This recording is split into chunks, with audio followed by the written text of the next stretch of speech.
एक बार एक लड़की कार चला रही थी और पास में उसके पिताजी बैठे थे। राह में एक भयंकर तूफान आया और लड़की ने पिता से पूछा, अब हम क्या करें? पिता ने जवाब दिया, कार चलाते रहो। तूफान में कार चलाना बहुत ही मुश्किल हो रहा था। तूफान और भयंकर होता जा रहा था। अब मैं क्या करूं? लड़की ने पुनः पूछा। कार चलाते रहो, पिता ने पुनः कहा। थोड़ा आगे जाने पर लड़की ने देखा कि राह में कई वाहन तूफान की वजह से रुके हुए थे। उसने फिर अपने पिता से कहा, मुझे कार रोक देनी चाहिए, मैं मुश्किल से देख पा रही हूँ। ये भयंकर है। और प्रत्येक ने अपना वाहन रोक दिया है। उसके पिता ने फिर निर्देशित किया, कार रोकना नहीं, बस चलती रहो।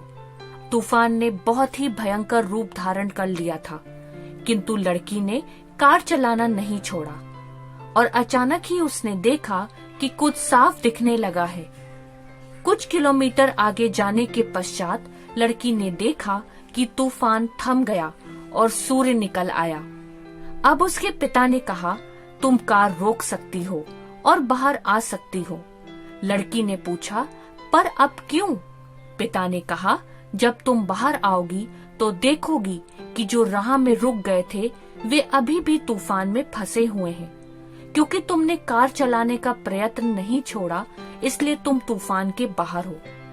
ये किस्सा उन लोगों के लिए एक प्रमाण है जो कठिन समय से गुजर रहे हैं। मजबूत से मजबूत इंसान भी प्रयास छोड़ देते हैं, किंतु प्रयास कभी भी छोड़ना नहीं चाहिए। निश्चित ही जिंदगी का कठिन समय गुजर जाएगा और सुबह के सूर्य की भांति चमक आपके जीवन में पुनः आएगी। बाइबल कहती है, यदि तू विपत्ति के समय साहस छोड़ दे तो तेरी शक्ति बहुत कम है।